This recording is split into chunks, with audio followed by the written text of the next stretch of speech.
Hang in there, it is! Smylie Kaufman for 61. Wow. I'm Smylie Kaufman, and this is The Smylie Show.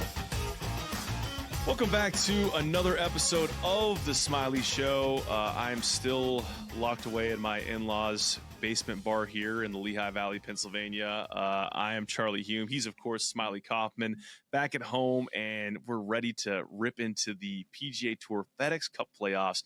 Fired up to be on location the next couple weeks with the show, Smylie. And we're going to kick that whole stretch off by having on a man who is currently 27th in the FedEx Cup standings and in the field this week at the Wyndham Championship. Currently, the last odds I checked where he was tied for the second shortest odds. So a guy that the odds makers really love this week, Billy Horschel. So excited to get to that conversation and you going in depth with Billy Ho. But first, as always, we got to say a few words of thanks to our sponsor, Wear SPF. And I'm just going to open with a little bit of show and tell here, Smylie, because it ties into our theme this last month of, you know, it's been really hot in Durham, North Carolina. And spoiler alert, I came to Pennsylvania in August and it's still really hot. And so in going out and playing golf, you know, I need to kind of have like a travel bag for my sunscreen. So I got my little Dumbarton Lynx bag they gave out for free when I was in Scotland. Sweet. And you know, that's where I've been keeping my Wear SPF sunscreen. So, you know, I got the little performance spray, which is it's being a little light right now. I think I might need a reload on that soon. That's been fantastic that's what I do arms and legs with that. I think I do have a discount code and full essential Wear SPF for the face. So and then of course you can't go without the lip balm. Like, you know, your lips can get burnt too. Huge lip balm. Yeah. Okay. Big lip balm guy. A little weird when I'm a lip balm guy in the middle of the show. That's neither here nor there. I probably don't need it as much inside as I do need it outside on the course. So I would say all great products that are worth using on the golf course. And I don't need to talk about this any further or give you the discount code because, as we've mentioned in previous weeks, we have all that preloaded, ready to rock via Justin Thomas, maybe the best ad read we're ever going to have on the show. So I'm going to kick it right now to JT and listen up to make sure he gives you the discount code you need to go get yourself some Wear SPF sunscreen. Hi, I'm Justin Thomas, and you're listening to The Smylie Show, presented by Wear SPF. I'm doing this read because Smylie is really bad at these. So I'm here to tell you that you can go right now to wearspf.com and buy one product with half off the second by using code SMILEY50. That's SMYLIE50. Block the sun, not your drives like the high yacht king, Smylie Kaufman. Use Wear SPF like I do and enjoy the rest of the Smylie Show. Well said by JT. So the code is right there. Smylie50. So good. So good. Just gets better every time we listen to it. That's the way you can get some sunscreen. So let's get right to it, Smylie. You and Billy Ho, and just tell us a little bit about what you're most looking forward to in this interview with Billy. Well, Billy's so thoughtful, right? Like when he speaks, I listen. I just think he's so, you know, just when a topic is brought up or whether it's in a after a round, you know, he gives every question thought. And I really felt like that shine in this interview. There wasn't, you know, a question I feel like he didn't just absolutely nail the answer to. So, you know, we talk, of course, golf. We talk a little West Ham. If you're a West Ham or a soccer fan, Premier League, we talk a little of that. We also talk about something that you and I have spoken a lot about, which is the PGA Tour and just the way the model is now with the signature events, the distribution and its points list. So that was super interesting hearing Billy's take on it for a guy who's been on the tour for quite some time. But yeah, overall, just I think the highlights though is the Open Championship. You know, being there firsthand and getting to watch his round on Saturday and getting an opportunity to hear, you know, just about the entire week in totality. I really felt like that was the highlight of the episode, but I'm not going to be the one to tell you what my favorite part is. Why don't you listen for yourself and see what your favorite part was? Lots to get to. We will not make you wait any longer. Here is Smylie's conversation with Billy Horschel. All right, well, I'd like to welcome you back to the Smylie Show. Very pumped to have Billy Horschel joining us here today. Billy, I know you're in North Carolina for the Wyndham Championship. It's supposed to just absolutely rain the next couple of days, which is such a bummer because I hear the course is pretty firm and fast. Yeah, this is a really fun course to play. I know the scoring, is really low. 18, 20 on the par is usually the winning score, but you have to hit the fairways. If you miss the fairways, the rough is nasty. It's tough to control the ball into the green if you miss the fairway. So, yeah, it's a little disappointing that it looks like we're going to get pounded with some rain here starting tomorrow afternoon and Thursday and Friday. So we'll see. Hopefully it's not as bad as they say, but it doesn't look good as of right now. Such a bummer, right? It's such a bummer. It's such a good event. I know it's one you've had a lot of success in as well. So may just be a little bit more of a shootout and ball in hand. Yeah, it's going to be a shootout. I mean, listen, if we get 3 to 5 to possibly 8 inches as they're calling, it's going to be a shootout. And yeah, ball in hand. I guess the only good thing is we always get good lies, and you're going to see some great golf shots.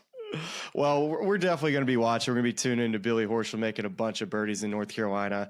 And for most of the people that are watching and listening, they just saw you have just an incredible Open Championship. We're going to go in depth into that here a little later in the episode. But I think the best way to kind of get started off is actually a best of. I have 3 best ofs that I'm going to ask you that just kind of get us warmed up here going, Billy. And the first one is the best Florida football game that you've ever been to was when and where?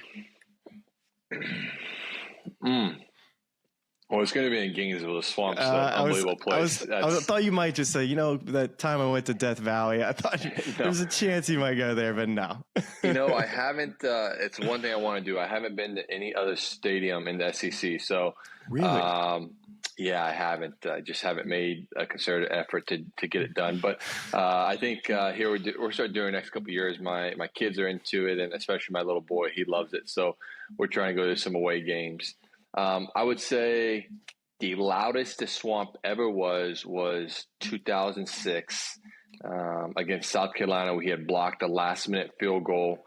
I think it was Jarvis Moss blocked it, and the stadium went berserk. I mean, so loud. And when they say, you hear people say, well, the stadium shakes. You hear, oh, yeah, the stadium was shaking.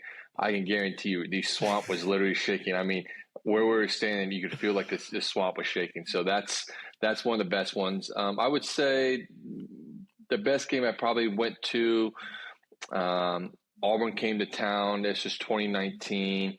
They were 4th ranked in the country. I can't remember if we were ranked or not, but we absolutely destroyed them. I think we were up 21-0 real quick in the game, and that was an awesome game to be a part of. Yep. I know Florida's probably in this zone right now where they need a big year, but man, that schedule is just absolutely brutal. And it's a shame too that LSU and Florida, we're so used to playing each other year in and year out. And now with Oklahoma and Texas and them splitting the divisions and going to just one big division, we don't play you guys anymore. And I was looking forward to that game because it was always nuts every single year. It was, and it was different with like the LSU rivalry versus like a Georgia rivalry or Florida State or even Tennessee. I felt like there was a little bit more respect between the LSU Tigers and the Florida Gators amongst the fans a little bit. Obviously, yeah, we could get a little spicy towards each other, but it was just it was always, I felt like a little bit more respectful compared to like we absolutely hate Georgia, we hate Tennessee, and we hate Florida State. And when I tell people like, who's the team that you guys hate the most? They think we're going to say Georgia or Tennessee or LSU. I'm like, no, we hate Florida State. I mean, the 2 teams that we want to beat every year, it's Florida State and Georgia. And so yeah, we're going to miss that LSU rivalry. We got a tough schedule, no doubt about it. I think it's the toughest schedule in the last decade plus in college football. I think all the bookies have us at 4.5 wins. I'm taking the over, and I'm very confident in the over. I'm very confident that I think we're going to be a 500 team, if not better. I think we're sort of getting a little disrespected right now. And listen, I am biased. I am a University of Florida, alum, played golf there and everything, but I'm a realist. And I would tell you, if I think we're going to have a bad year, I'm not afraid to admit if we're going to suck or not. But I think this year with what we got coming back and Graham Mertz and what he did last year at quarterback and right. If the defense can play a little bit better, which I think we brought in a lot better defensive coaches to help with that, I think we're going to surprise some people. So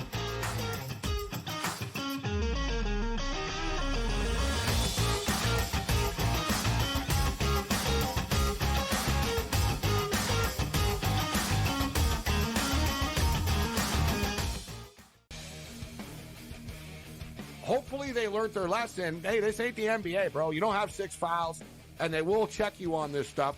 And Brooks has a reputation coming into this. You can tell the refs are watching him, and they were on him all the time. This was 10, 12 years ago. Canada playing Greece with that type of lead that they had. They probably would have mentally crumbled and lost that game to Greece by like 3 or 4 points in the final minute of that ball game. Sports Rage Late Night, only on SportsGrid. What is the ceiling for this kid? Now that he's got the money, and we saw something click with him, what is the ceiling for a Jordan Love in this Green Bay team? Deepest pass target group in the National Football League. 2 stud tight ends. They're a legit 5 deep at receiver, 7 bona fide pass targets. Come on, man. This guy could be a stud. Top 5 quarterback. Game time decisions, only on SportsGrid. Say the under has the correct juice to the 6.5 win total for the New York Giants. It's a losing season. It's a bad season in the greater New York area. Is Brian Daboll and is Joe Shane back next year? As a Giants fan, what are you looking forward to? Absolutely nothing. You're hoping like the Yankees make a long enough run so you can forget about the Giants. The early line, only on SportsGrid. If the U.S. gets to a bad start and they're down or close, I may double down on the second quarter because I know that that's when Steve Kerr is going to want to either A, if it's close, open it up. If they're losing, you got to get the lead because you don't want teams like it was in South Sudan that believe that they can win. Betting above the rim, only on SportsGrid.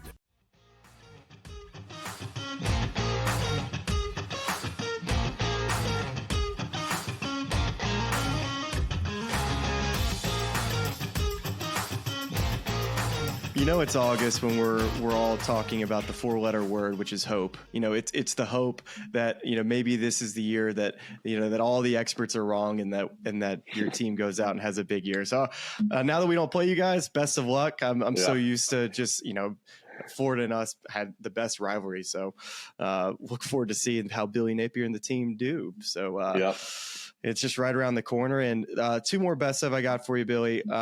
Best advice that you would give to young dads. I know you mentioned your kids a minute ago talking about going to some games. What would be some advice you'd give to a young dad that's just getting started, starting their family?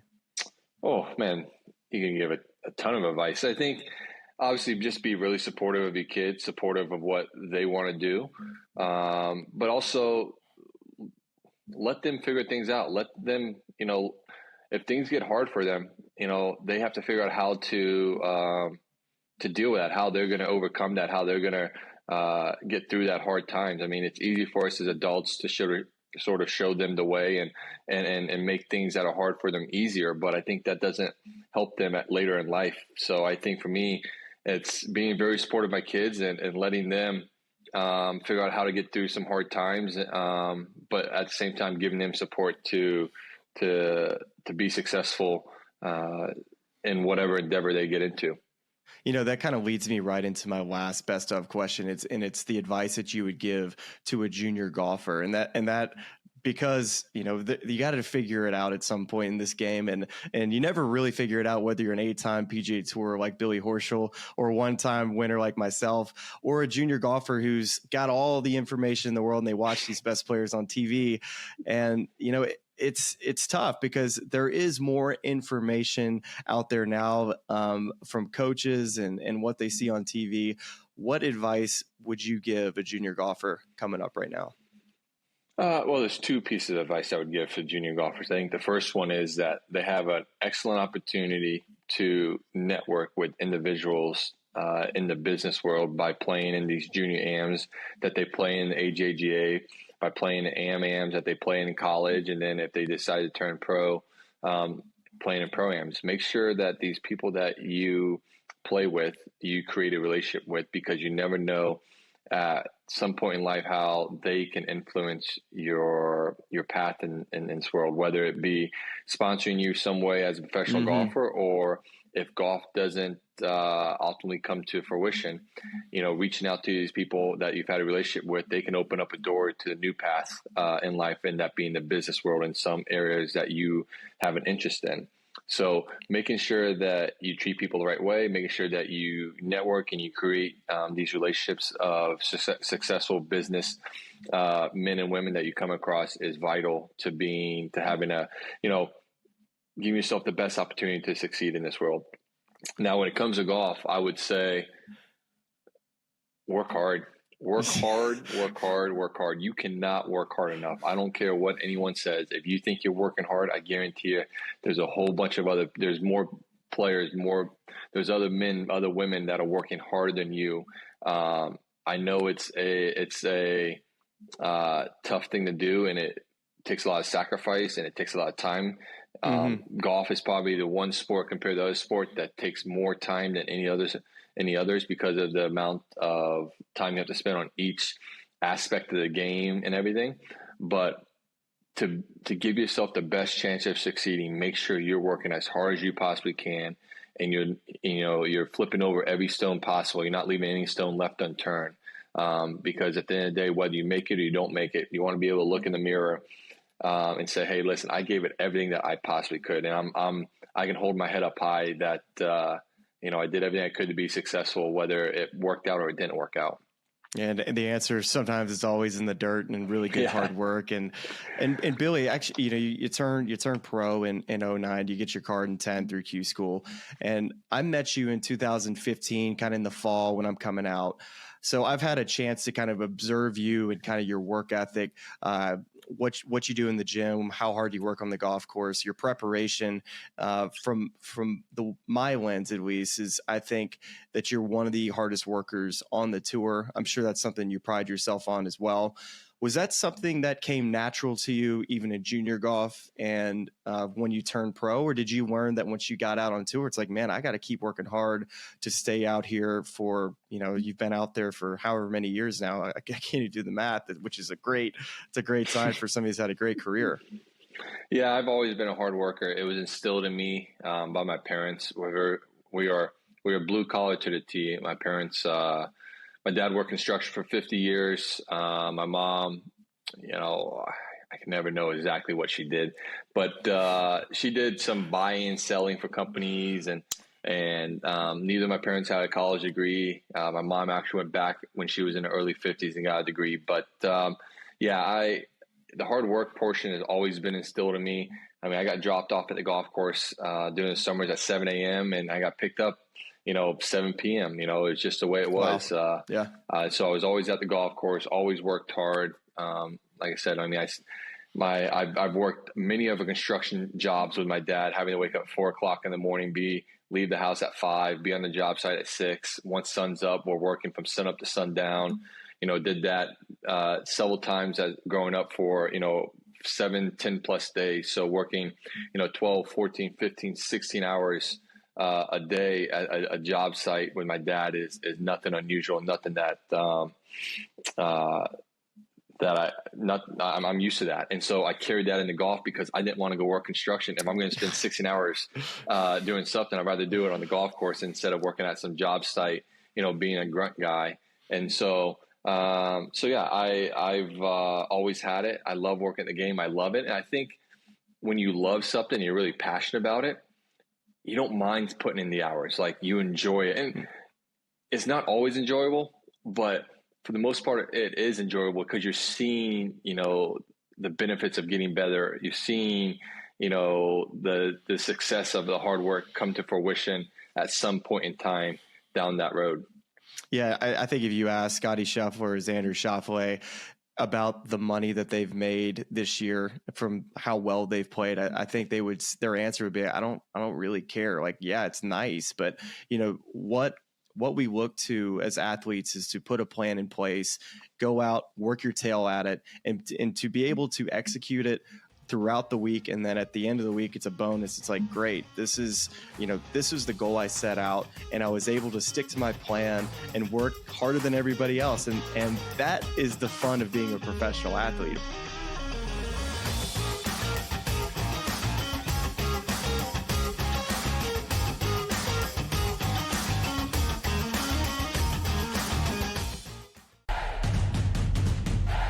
try and set the stage for what should be a great year of NFL action. There's a handful of teams that potentially can compete for a Super Bowl championship. Confusion and uncertainty this year more than some in the past. This team looks like it's ready to make a move, but we just don't know if it's bad or good this year. J.J. McCarthy is eventually going to take over, but it's a no-lose situation for them. I mean, they suck. They were 7-10. Only on SportsGrid. Hopefully they learned their lesson. Hey, this ain't the NBA, bro. You don't have 6 fouls, and they will check you on this stuff. And Brooks has a reputation coming into this. You can tell the refs are watching them, and they were on him all the time. This was 10, 12 years ago. Canada playing Greece with that type of lead that they had. They probably would have mentally crumbled and lost that game to Greece by 3 or 4 points in the final minute of that ball game. Sports Rage Late Night. Only on SportsGrid. Say the under has the correct juice to the 6.5 win total for the New York Giants. It's a losing season. It's a bad season in the greater New York area.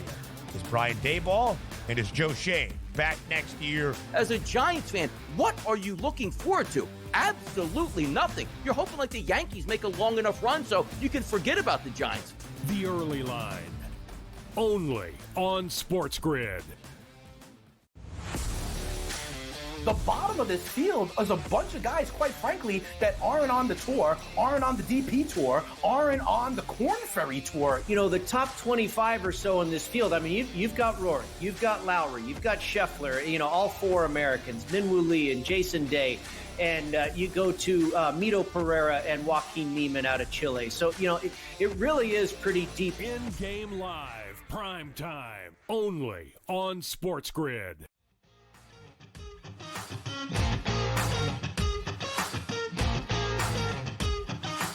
You know, obviously people have been, congratulating me on a great week for the last couple of weeks, and I've been discussing it with them, and I've told them, I said, I was disappointed when I walked off the golf course because I didn't win, but I played exactly the way I wanted. Yes, I missed a little short putt at 8. Yes, I didn't hit a good iron shot at 10, but I hit some really quality shots. I just didn't make enough putts. Xander played an unbelievable round of golf. I held my own. I felt comfortable in the situation. The situation never took over me at all. And I felt really good. And I was, even though I finished second, even though I was disappointed I didn't win, and it's something I've always wanted to do is win a major. You never know how many opportunities you're going to get. You got to take advantage of the ones you do. I was still very happy with my entire week. And it sort of, gives you that little kick of extra confidence. It gives you that little kick to continue to work harder. And you carry that little high for a little while, because you're like, man, I know I was so close. I just want to get back in that arena as quickly as I can. It's a shame that it's 9 months away back to the next major championship. For you, I imagine that's at your stage of the career, you just want as many at-bats at major championships as you can get, especially, coming off an Open Championship where you finished T2. And luckily for me, Billy, I had the best seat in the house on Saturday, getting to watch the group of the day. Like, I go out there and I get the Billy Horschel, Justin Rose pairing, and I go, I'd actually gone out a little earlier. I think I was with Sam Burns and Jordan's group, and I'm out there watching them. The rain wasn't there yet, and I'm watching these guys make birdies, and I'm thinking to myself, it's like, God, these guys right now in this wave are able to really play themselves into the golf tournament because of the projected forecast that we had. And so I finished their group, I go get some lunch, and I head to the range. And while I'm heading to the range, it's raining. And it's raining pretty good. So I go and watch yours and Justin Rose's warm up. And I'm thinking to myself, I was like, man, this is like, I think this is the lightest it's going to be all day, and this is kind of brutal. I mean, what was your mindset when you got on the range, you're warming up, and you have to just get so mentally prepared for just absolute Open Championship type weather?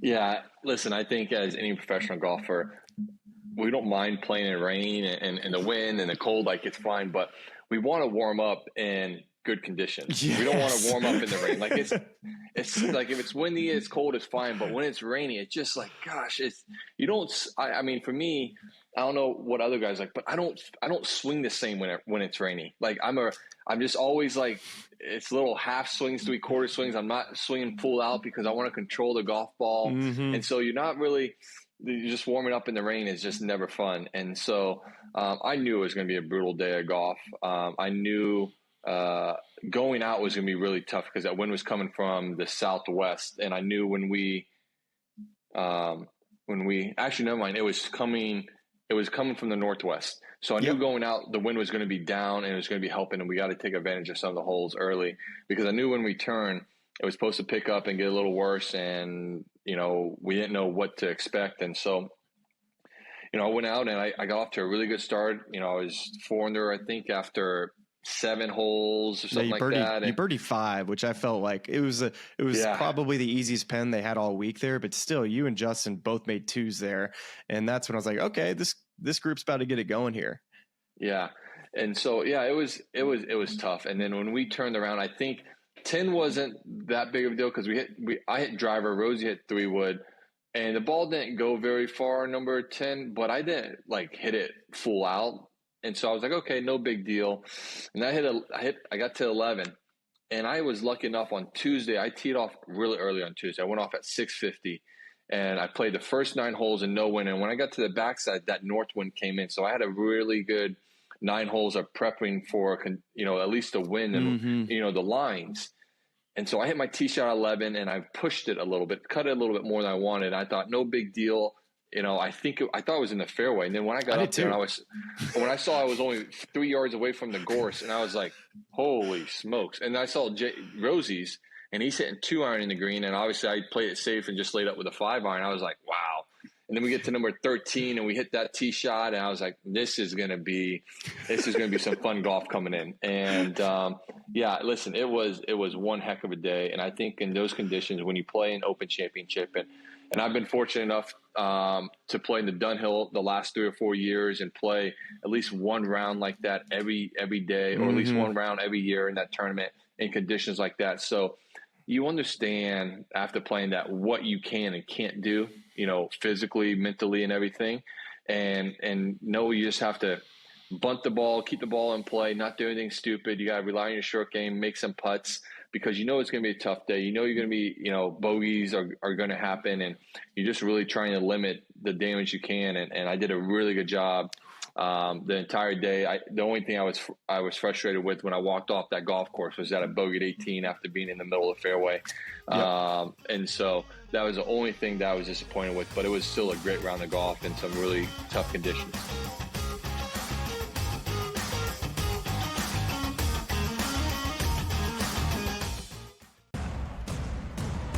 What has happened? What has transpired here at the First Bank Center here in Denver, Colorado? It wasn't just a big night of fights. It was a big night of memorable moments. Conor McGregor with us here in Denver, Colorado. Good left hand from Rockhold. Right hand right back from Mike Perry.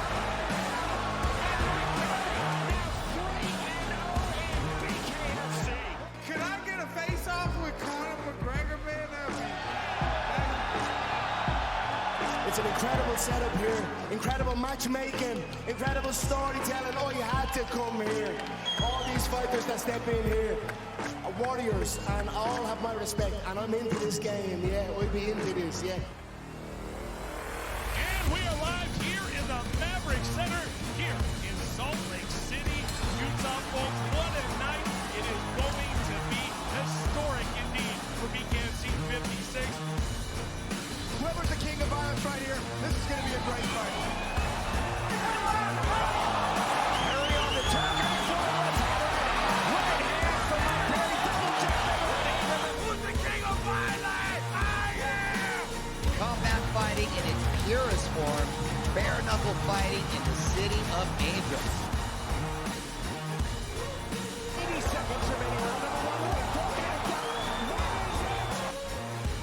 We've got the biggest announcement in the BKFC history we're about to make, so let's make that announcement. What's up, Knucklemania? The notorious Conor McGregor here.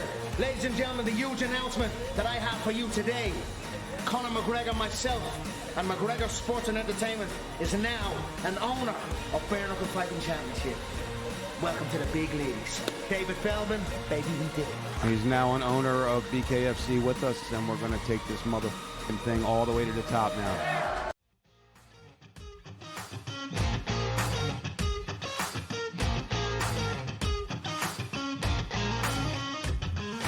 By my just lens that day, it was one of the more impressive rounds I've ever witnessed. You know, I thought the front nine, I know you said that there was an opportunity for some scoring there. I still felt like it was hard just with the conditions. I know the conditions were favorable, but still you went out and just absolutely you hit every single fairway and every single green on the front side, which is exactly what the game plan called for. And up until that point in the week, I mean, you're leading the field and fairways hit, greens hit. You're just absolutely destroying this golf course by putting the ball in the fairway and avoiding the bunkers. And then we turn around and go to that back nine, and it was so opposite of the front of fairways and greens. It didn't matter. I mean, you were hitting fairways, but it was just greens though. but I mean, you could barely even get to them. Correct. I mean, you're hitting three woods. There was 6 par fives on the back nine, right? Like, yeah, that's what I said. So you had about 40, 60 yards on a couple holes where you're trying to get up and down. You get up and down, of course, on both of them. And I'm just sitting there watching them like, this is literally like, I don't even know if Billy knows or Justin know they're playing in an open right now, because it looks like they're just in their own world out chipping and putting and just enjoying just playing in the elements. And that's what it looked like from my perspective. Yeah, it was. And listen, I mean, it was, you knew you were in the obviously Open Championship, but like it was enjoyable. And obviously when you're playing well in those conditions, it makes it more enjoyable. There's no doubt about it. But I don't know what it was. Obviously Rosie's a really good friend. Fuchs is a really good friend. Fuchs caddied for me for a few years. Of course. But it was just one of those things where it just that day I was just really excited about playing golf, and I was excited, you know, when I made the turn to play in conditions like that. And like I said, I think because I've played in conditions like that a little bit more often than most guys, and Rosie has too, obviously being a European Tour player and everything, he's playing these conditions quite a bit too. You just sort of enjoy it, and you understand that the golf you're going to play is not pretty golf. It's just about getting the ball in the hole with the least amount of shots possible. You're not going to hit pretty golf shots. The swing's not going to feel pretty. Nothing's going to feel pretty. But what's pretty is when you walk off the green and you made a par on a really tough, you know, like on 15, you make par on 15. Like that was really good par there. Oh my God, wasn't it ever? Yeah. I mean, I was audibly laughing at Rosie the entire day, or at least the back nine, because every single shot he got frustrated with the bill of his cap. So then he kept on moving it. And then he would turn it around, and you the entire day, you're like, I'm backwards hat. I'm not dealing with it. And Rosie kept on getting annoyed. He's like, this raindrop. And then it's his grips. And then it was just every single shot he had to back off to get his grips. And it was the whole back nine. And I don't know how many towels they went through, but they went through a lot. Yeah. I mean, it had to be 8 or 9. It was up there. Yeah. I love Fuchs. And he's gonna give me some stick if he hears this, but he doesn't, and he's caddy for me too, so I know this. He doesn't really do a good job of keeping the towels dry. Let's just say that. so he's got to always have a lot of towels. I remember when he caddied for me, you know, I remember opening up the bag one day, he had like 5 towels in there, and we knew it was gonna rain. Like, why do you have 5 towels? And like now I know. I mean, obviously I figured out why, because when he's caddying for me, he doesn't really do a good job keeping the towels dry. Like I think I went through 2 or 3 towels. But yeah, they were struggling a little bit over there, but yeah, it was funny. The best thing about it, I see Mark Blackburn left at the 14th green, and he's got 7 towels in his hand that he's about to hand to the guys to get some clean towels to. I was like, my goodness, this is just comical. We were walking down 11th fairway, and I saw Fuchs talking to, I don't know if it was a rules official or one of the walkers with us. And then I'm like, okay, what's that all about? And then we walk off number 12 tee, and the guy's like, okay, we got towels coming out. And then on 12 green, there's a bag of towels that it comes out. And Fuchs was like, this is just a disgrace that they didn't have any towels on number 10 with all the rain. They should have had towels out there in the little player villa tent out there with towels. And so I just started laughing. I was like, "Fooch," I said, "That's funny." It's just epic. So I love the way you kind of approach the round, which is very blue collar, which is, you know what, rain jacket, I'm good. I'm just going to get wet. I'm going to be cold and I'm just going to deal with it. But you kind of mentioned, you know, swinging in rain jackets. You never swing like yourself and it's raining and it's cold and it's windy and you just bunting around. And that's literally, I'm watching, you know, when I stand 50 yards out in front, these shots that you're hit, they just go like, pew, they just kind of bunt it out there. I'm like, well, at least he's keeping it in front of him because that's what you have to do on this back nine. Exactly. And, you know, it wasn't raining hard enough for me to keep the jacket on all the time. It was just one of those, you know, at times it rained hard. And so I kept it on a few holes to swing. But the other time it's just like, man, it's not, I'm just going to take that jacket off and I'm going to swing without it because I'm just going to make better swings and the ball is going to go a little bit further without me having the rain jacket on, because I put the rain jacket on, it's going to go even shorter with everything. So, yeah, I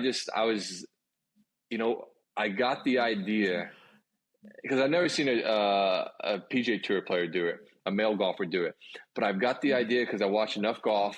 I'm a golf fanatic, so I watch a lot of golf. And so I've seen these LPGA girls, whether it was rainy or whether it's cold, like they have this one jacket that they put on, and when they go to hit, they take it off, and then they put that jacket back on. And I'm thinking to myself, I'm going to do that today because that's what I want to do, and I don't care. And people were like, "Man, you didn't wear a jacket at all." I said, "No, I was taking on and off." So some people thought I didn't wear a jacket at all. I said, "No, I had a jacket on." I said it was raining too hard for me not to have a jacket on in between shots, because then I would have just got drenched with it. The shirt would have just been soaking wet by, within a hole and a half. It was a lot for me as an on-course commentator to keep up with y'all's group. Yeah. It was just, there was a lot going on that day. It was. And if you finish out the day, it was fun to watch. And then Sunday, of course, everything just kind of ended up to where you're in the final group and you have a lead. So tell me about your mindset going into Sunday, because I felt like the most difficult thing about the week at Troon was not really knowing what exactly a good score was going to be in your pocket. You're exactly right. And that's the Open Championship for you. Depending on, when you tee off and the conditions, even par 1 under was a really good score. And then other times, if the conditions were favorable, like you could shoot 5-6 on the par, or it could be the opposite way, like playing Saturday, 2-3 over par, even though that's, you hate shooting that high, it's still a possibility. And that's not actually a bad score. So, I felt good on Sunday. I woke up, I felt relaxed. I was, just chatting away with my team. Todd Anderson and Mark Horton was there. We had a buddy up from London, George Jennings, hanging out with us all week. And so, it was fun that morning. I felt relaxed and comfortable, and I wasn't nervous at all. And usually sometimes when that happens, when I get on the first tee, I start feeling the nerves, and I didn't feel any nerves. I felt comfortable. I felt relaxed. I was excited about, what was going on that day. And I think for me, and I talked about it, in interviews Saturday night, I'm different. I want to address the situation. I can't sort of not think about winning the Open Championship, and right. I cannot just sort of, plug it off to the side. And I think, that's helpful for you.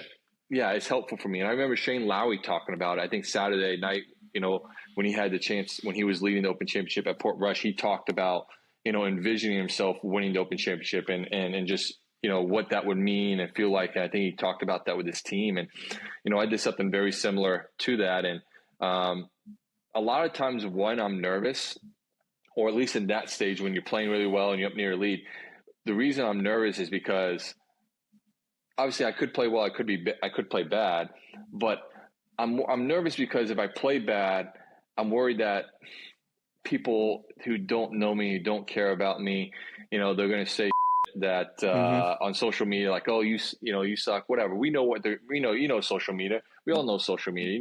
What those the trolls do on social media. And I'm like, why am I? If that's the reason I'm nervous, and I shouldn't be nervous, because they have no importance in my life.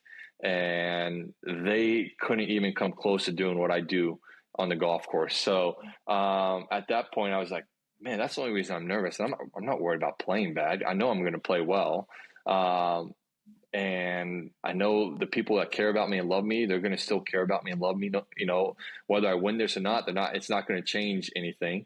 And so I was like, man, I'm only nervous because I'm worried that if I don't play well, people are going to, you know, say things about me that just aren't true. And so that was it. And when I realized that, I was like, yeah, let's just go enjoy it. Like you're going to play well. So let's not worry about what someone says that has no importance in your life whatsoever.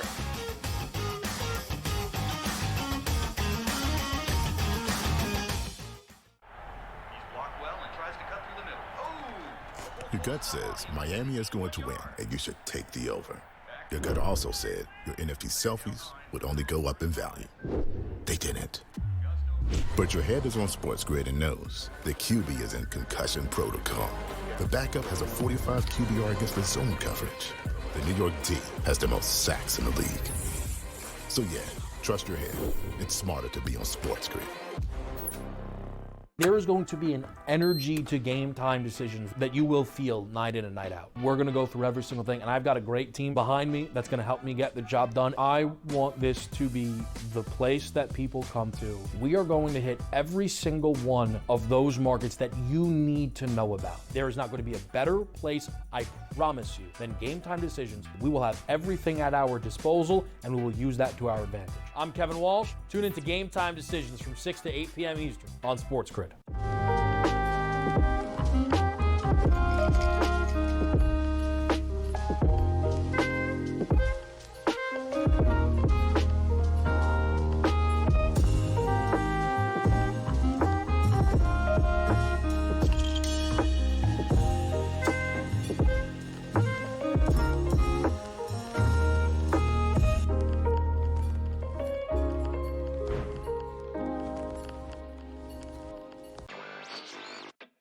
It just goes to show you how special this guy is, and I can't figure out why he doesn't cut through like the Tiger Woods of the world in that kind of dominant fashion in years past. He stepped up to the tee box on the 14th hole, and he was 60-1 to win that golf tournament.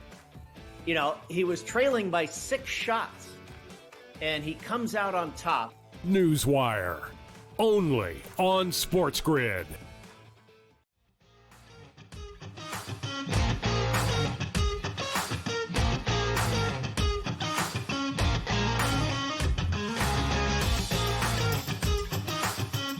One of the things I did notice, and I caught on to this while I was out there, and I know you're a West Ham guy, and I kept on hearing like, "Come on, Irons," and I was like, "What are the people saying?" But dude, like you're kind of like the European of the Americans for us. Like you're like our spy, right? Like you're the guy that we send out there, and you kind of are the middle ground for us with these European fans, or I guess the English soccer fans, I should say.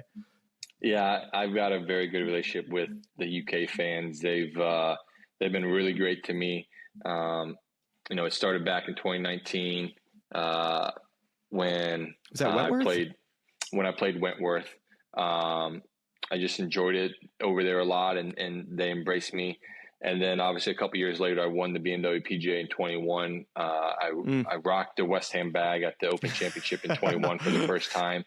And then that opened up an entire new like door for them and me because I was supporting a club that's a very blue collar club. That's not one of the top clubs in the country or in the Premier League. I was at the same time, like I'm supporting West Ham, but I'm supporting like the sport that they founded. You know, they founded soccer. They invented soccer, and so, or football. And so they wanted, so just embracing, you know, realizing, hey, here's an American who loves football. He supports West Ham. Like, this is really cool. And they've been great, not just the West Ham fans, but also the supporters of other clubs and everything. I get so many messages on social media. They're like, hey, Billy, we're a really big fan of yours. Only thing we don't like is that you're a West Ham fan. We're a Spurs fan or a Blues fan or a Reds fan, whatever it may be, a Liverpool fan. I mean, you know, it's one of those things where they've really embraced me and taken me under their wing. I've been very appreciative of that, and I've showed that to them. And I think obviously that's where our relationship has grown. And listen, it's awesome. I get questions all the time about the Ryder Cup and everything. And they're like, hey, do you have any English blood in you? Is there any way you can be part of the European Ryder Cup team? And they're like, we would love to have you. But listen, it's awesome. I love it over there. I love playing. I love the culture. I love, spending time over there. Outside of golf, I probably make 3 to 5 trips over to the UK, to London a lot of times. To hang out with friends and to go to some West Ham games. So, yeah, it's been really cool. And like you said, yeah, they say, come on, you irons, or up the hammers are the 2 things they say. And then to be serenaded with the song that we're synonymous with Forever Blowing Bubbles, that's another thing that's really cool. And, I mean, listen, they sung that on number 12 on Saturday when I walked up to the green. Someone started singing it. Everyone started singing around the green. And, listen, I've had that happen many a time, but right then and there at the Open Championship, it's special. It was special, and I literally got goosebumps. It's one of the coolest moments that I've had in my career. Man, that's too cool. And I, from doing some research just on West Ham before talking with you, Billy, I guess Green Street Hooligans is kind of how you became acquainted with the West Ham's football club. So now, not that I get very much time to watch movies or anything, but I got to do the little recon and watch Green Street Hooligans because, hey, maybe I'm going to be a West Ham guy. Listen, it's a great movie. I love it. I'm not one of those guys or those people that really care about the plot and the storylines and everything. And I think it's a cool storyline. I just like to watch an enjoyable movie, and it's an enjoyable movie to watch. And Charlie Hunnam was the first time that I've ever seen him as an actor. And now I'm a massive Charlie Hunnam fan. Whatever movie he's in or anything, like, I love watching him as an actor. And then Elijah Wood was in it. So, listen, I think it's a really cool movie. Like I said, that's how I got into being a West Ham fan, watched it in 2006 in college, and I was absolutely hooked for the sole fact that the movie's not even about football. It's about the firms and supporters of the club and the fighting aspect, the hooliganism behind the clubs. Like, all I thought about, man, I would love to be, part of one of these. I think it was ICF or IFC. I think it was ICF was what the firm was in West Ham. And I was like, man, I want to just be part of this firm. I want to go, just fight guys before games and everything, or anywhere else. Like, I just wanted to be a hooligan and fight people. Like, I just thought, listen, I thought it was a cool thing, but then you come to find out that it was a real thing back in the day in the Premier League in the 70s, 80s, and early 90s, and then people died, in these fights that these clubs, these firms, supporters of the clubs that they had. So yeah, it's a real deal.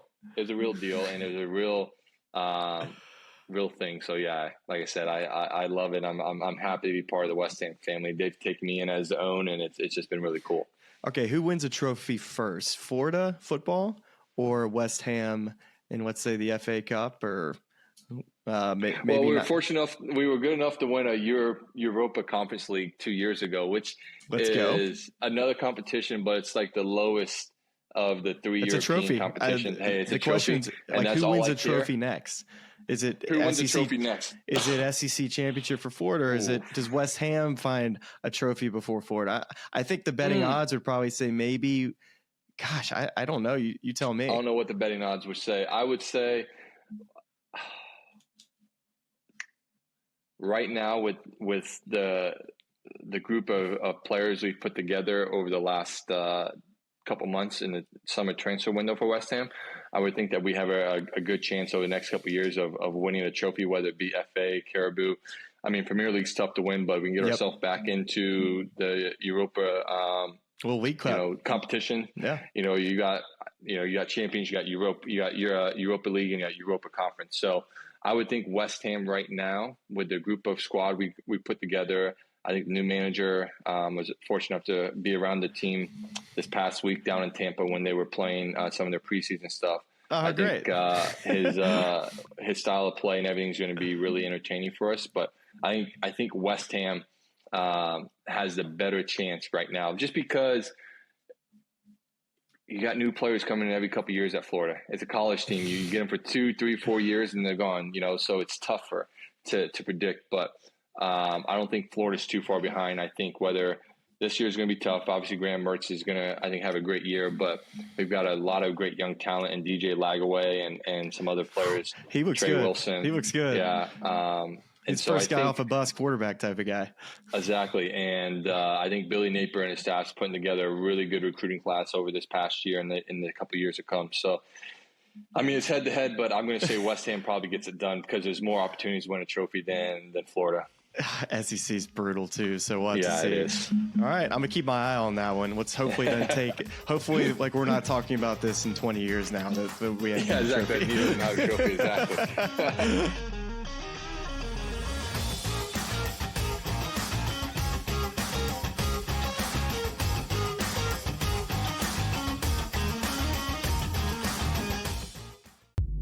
If the U.S. gets to a bad start and they're down or close, I may double down on the second quarter because I know that that's when Steve Kerr is going to want to either A, if it's close, like, open it up.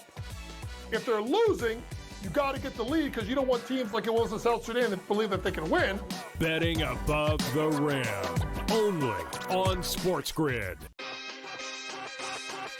What is the ceiling for this kid? Now that he's got the money, and we saw something click with him, what is the ceiling for a Jordan Love in this Green Bay team? Deepest cast target group in the National Football League. 2 stud tight ends. They're legit 5 deep at receiver, 7 bona fide pass targets. Come on, man. This guy could be a stud. Top 5 quarterback. Game time decisions, only on SportsGrid. It just goes to show you how special this guy is, and I can't figure out why he doesn't cut through like the Tiger Woods of the world in that kind of dominant fashion in years past. He stepped up to the tee box on the 14th hole, and he was 60-1 to win that golf tournament.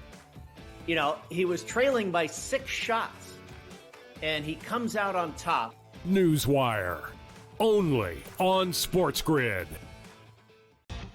However many units are on the line, however many people, however many cocktails, it's a perfect scorecard. And someone questioned him on one hole. He's like, well, one thing I never get wrong is the scorecard. And then we're on 13 and he's added up and he's like, this is wrong. I looked back from number 13 and I'm like, I'm missing $140 somewhere. I don't know where I'm missing it. And I'm looking back and I'm like, no, it doesn't match up on 11. And I got to track it back to number 7. Only on SportsGrid.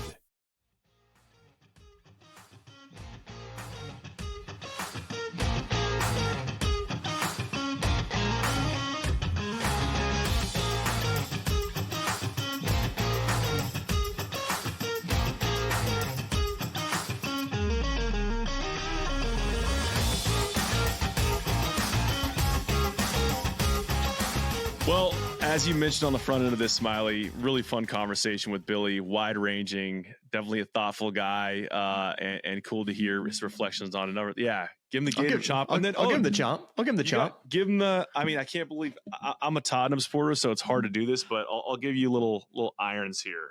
For all the West Hammers out there blowing bubbles. If you're not watching, it's just basically you're putting your fist on your opposite shoulder and it's just an X. I think that's what it is. So if you're a West Ham supporter, already know what we're talking about. And if you're not, you can just skip right over this and join us as we head. Just do the chomp. Do the chomp. just do the chomp.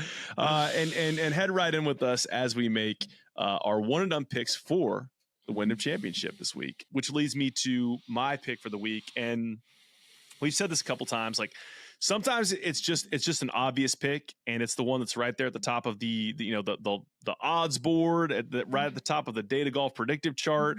I've not used them yet and one and done this year, so this is where I'm going to use him. Sung J M, who comes in 9th in the FedEx Cup. His last 4 starts, T3, T12, T4, and T7. And really, if you kind of go back and for most of the golf he's played this entire year, other than missed cuts at the U.S. Open and the PGA, he's played fantastic the entire way.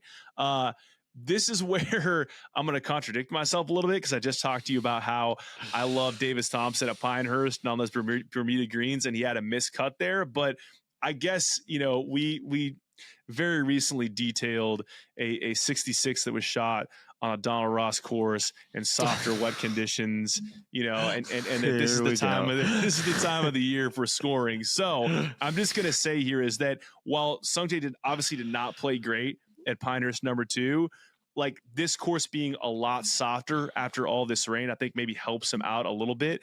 And so here I'm just counting on him hitting a lot of fairways, having ball in hand, throwing some darts, and making a ton of birdies, and just continuing the run of form he's been on of late. And so I'm rolling with Sungjae Im this week at the Wyndham.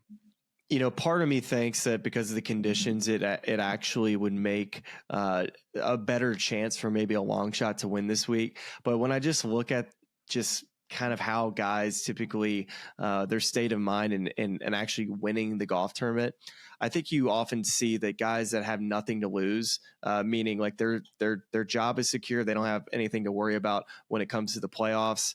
That's where I kind of settle in on Billy Horschel. I know we just talked to him, but he's in a position right now that he can, number one, if he goes out and wins, that helps him to potentially make the President's Cup team.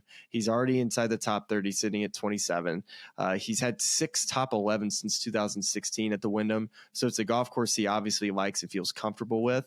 And I feel like it's, if we get down to Sunday and it's a bunch leaderboard with a lot of guys, I think when other guys are worried about, getting into the top 70, or let's say a couple of those guys are in the mix, get me the guy that has nothing to lose and that his job is secure and that really it's just anything that he does is just kind of bonus. So give me Billy Horschel for those reasons. And honestly, I just kind of want the Smylie Show bump.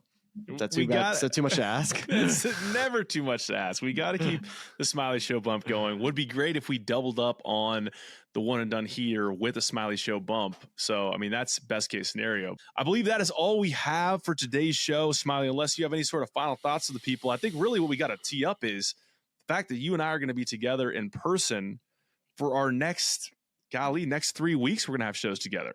Pumped for this. Really excited. I think, we're talking about, going to Memphis, and then I'm really excited about Denver. Everybody just says that place is just incredible, Castle Pines. And then I've never been to Eastlake in my life. Wow. So seeing a new golf course, the Andrew Green restoration from a Donald Ross original. I'm really excited to see that golf course. From my understanding and people that have been around it, they've said the golf course is much harder. We'll have to see. I bet there's going to be a little bit more firmness to it, but I'm interested to see why they said that it might be 4 or 5 shots harder. So really interested to see what that golf course looks like. And of course, doing our typical preview and recap pods that I think most of you have become accustomed to listening to, and we're excited to bring that content to you over the playoffs. Yeah, make sure you are subscribed to the YouTube channel if you are not already, and following the social accounts. We're going to have a lot of cool content coming there as we're on site at all 3 FedEx Cup playoff events. So looking forward to that. If you're on the East Coast in the path of the hurricane, stay safe, stay dry. And yeah, we'll look forward to talking to you next live from TPC Southwind in Memphis. Appreciate you watching and listening, and we'll talk to you soon.